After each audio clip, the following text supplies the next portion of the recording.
हर बार जब भी आप चैट जीपीटी से क्वेश्चन पूछते हो या जेमिनी से इमेज जनरेट करवाते हो या मेटा एआई से व्हाट्सएप पे बात करते हो, आपको लगता है कि एआई सिर्फ एक सॉफ्टवेयर है, लेकिन रियलिटी एआई सिर्फ सॉफ्टवेयर नहीं है। एआई के पीछे चल रही है दुनिया की सबसे एक्सपेंसिव फैक्ट्रीज, और ये फैक्ट्रीज ना कोई कार बनाती है, ना कोई फोन, ना कोई चिप्स, ये बनाती है इंटेलिजेंस। और इस फैक्ट्री का नाम है data centres. Expansion of AI data centers. See, this particular data center which is coming up just behind, it is right in the heart of Qualcomm, which is a purely residential area.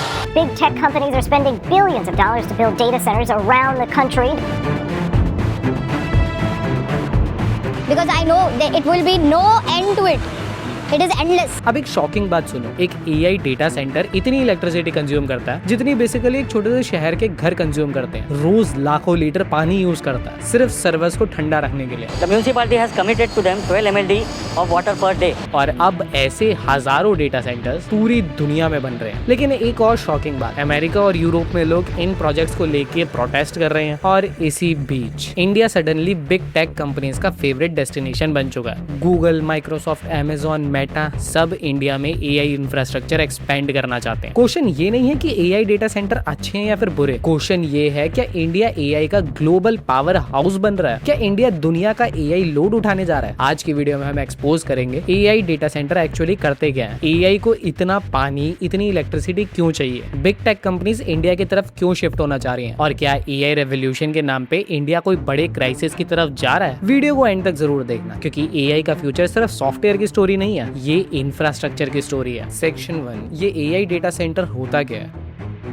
सबसे पहले basic समझते हैं। बहुत लोग सोचते हैं cloud मतलब बादलों में कोई डेटा सेव है। रियलिटी, क्लाउड नाम की कोई चीज आसमान में एग्जिस्ट नहीं करती। क्लाउड का मतलब है थाउजेंड्स या लैक्स ऑफ फिजिकल कंप्यूटर्स एक ही जगह पे। इमेजिन करो एक फुटबॉल स्टेडियम जितनी बिल्डिंग, उस बिल्डिंग के अंदर हजारों सर्वर रैक्स हैं। हर रैक में हंड्रेड्स ऑफ जीपीयूज, और हर जीपीयू कंटिन्यूअसली एआई कैलकुलेशन कर रहा है। आप एक प्रॉम्प्ट लिखते हो, सर्वर उस प्रॉम्प्ट को प्रोसेस करता है। दूसरा यूजर इमेज जनरेट करता है, सर्वर उसके लिए अलग कैलकुलेशन करता है। कोई कोडिंग कर रहा है, कोई वीडियो समराइज कर रहा है, कोई एआई म्यूजिक बना रहा है। हर रिक्वेस्ट के पीछे रियल मशीन काम करती है, और इन सब मशीन्स को चलाने के लिए चाहिए इलेक्ट्रिसिटी, कूलिंग, पानी और बिलियंस ऑफ डॉलर्स का इंफ्रास्ट्रक्चर। इसलिए एक्सपर्ट्स एआई डेटा सेंटर को 21st सेंचुरी की फैक्ट्री मानते हैं। इंडस्ट्रियल रेवोल्यूशन में फैक्ट्रीज स्टील और कार बनाती थी, एआई रेवोल्यूशन में फैक्ट्रीज आर्टिफिशियल इंटेलिजेंस बनाती हैं। अब सवाल, एआई इतना पावरफुल क्यों है? अगर आप यूट्यूब पे वीडियो देखते हो, सर्वर सिर्फ एक फाइल भेजता है, लेकिन एआई हर बार नई कैलकुलेशन करता है। अगर 1 करोड़ लोग एक ही दिन चैट जीपीटी यूज कर रहे हैं, तो एआई को 1 करोड़ अलग अलग रिक्वेस्ट प्रोसेस करनी है। हर क्वेश्चन यूनिक होता है, हर आंसर यूनिक होता है, और इसी वजह से एआई को नॉर्मल वेबसाइट से ज्यादा कंप्यूटिंग पावर चाहिए। मतलब जितना ज्यादा एआई यूजेज, उतने ज्यादा डेटा सेंटर बनेंगे। अब सब लोग सोच रहे हैं एआई के बेनिफिट बहुत है, ये प्रोडक्टिविटी इंप्रूव करता है, ऑटोमेशन में हेल्प करता है, लेकिन एआई की असली कॉस्ट कौन पे कर रहा है? चलिए देखते हैं। Problem number 1, electricity.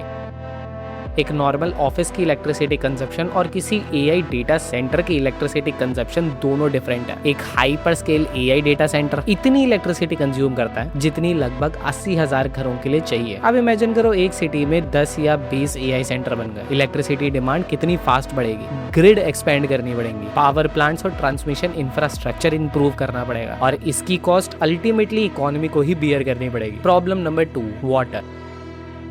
अब आते हैं सबसे शॉकिंग पार्ट पे। सर्वर जब कंटिन्यूअसली काम करता है तो हीट जनरेट होती है, और हीट इलेक्ट्रॉन्स की सबसे बड़ी एनिमी है। इसलिए डेटा सेंटर्स को कंटिन्यूअसली ठंडा रखा जाता है। ट्रेडिशनल कूलिंग सिस्टम में रोज लाखों लीटर पानी एवेपोरेट हो सकता है सिर्फ कूलिंग के लिए। अब इमेजिन करो इंडिया जैसी कंट्री जहां ऑलरेडी काफी शहर वाटर क्राइसिस पे हैं, अगर वही रीजन पे मैसिव एआई कंपनीज बनने लगी, तो एक नेचुरल क्वेश्चन रेज होगा, पहले पानी किसको मिलेगा? सिटी को, फार्मर को, इंडस्ट्रीज को, या एआई सर्वर्स को? ये डिबेट आज से ही शुरू हो चुकी है। Problem number 3, noise pollution.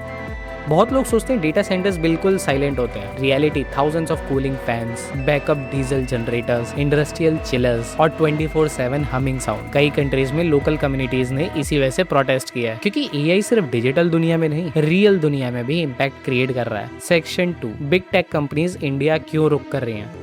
अब सबसे बड़ा क्वेश्चन, आखिर Google, Microsoft, Amazon, Meta India की तरफ क्यों देख रही है? रीजन सिर्फ पॉपुलेशन नहीं है, रीजन इकोनॉमी है। इंडिया ऑफर करता है fast growing digital market, cheap land compare to many developed countries, huge internet user base, government incentives और faster approvals in many reasons. और सबसे इंपॉर्टेंट, एआई रेस। आज दुनिया में एआई का कंपटीशन सिर्फ अमेरिका वर्सेस चाइना नहीं रहा। आज हर कंट्री चाहती है फ्यूचर एआई का मेजर हब वहीं बने, और इंडिया एक नेचुरली स्ट्रॉन्ग कैंडिडेट बन के उभरा है। रिपोर्ट्स के अकॉर्डिंग इंडिया की डेटा सेंटर कैपेसिटी पिछले कुछ सालों में काफी फास्ट ग्रो हुई है, और नेक्स्ट 5 इयर्स में और भी मैसिव इंप्रूवमेंट देखने को मिल सकता है। लेकिन यहीं से एक प्रॉब्लम भी शुरू होती है। अब सोचो, अगर एआई डेटा सेंटर्स को इतनी इलेक्ट्रिसिटी और इतना पानी चाहिए तो इंडिया जैसी कंट्री कैसे मैनेज करेगी? एक्सपर्ट्स का कंसर्न ये है, India already water stress face कर रहा है, और अगर नए डेटा सेंटर्स उन्हीं जगह बनने लगे जहां वाटर अवेलेबिलिटी ऑलरेडी लो है तो फ्यूचर में कंफ्लिक्ट जरूर शुरू हो सकता है। कुछ रिपोर्ट्स ने ये भी हाईलाइट किया है, कुछ proposed data centres project water stress region के आसपास भी डेवलप हो रहे हैं। इसी वजह से एक्सपर्ट्स डिमांड कर रहे हैं हर प्रोजेक्ट का प्रॉपर एनवायरमेंटल एग्जम्पशन होना चाहिए। तो फाइनल ट्रुथ क्या है? एआई रेवोल्यूशन सिर्फ चैट जीपीटी की स्टोरी है, ये इलेक्ट्रिसिटी, वाटर और इंफ्रास्ट्रक्चर की स्टोरी है, और सबसे ज्यादा ये रिस्पॉन्सिबल डेवलपमेंट की स्टोरी है। इंडिया के पास एक गोल्डन अपॉर्चुनिटी है, हम एआई सुपर पावर बन सकते, लेकिन अगर हमने प्लानिंग और सस्टेनेबिलिटी इग्नोर कर दी तो एआई का फ्यूचर हमारे नेचुरल रिसोर्स के लिए एक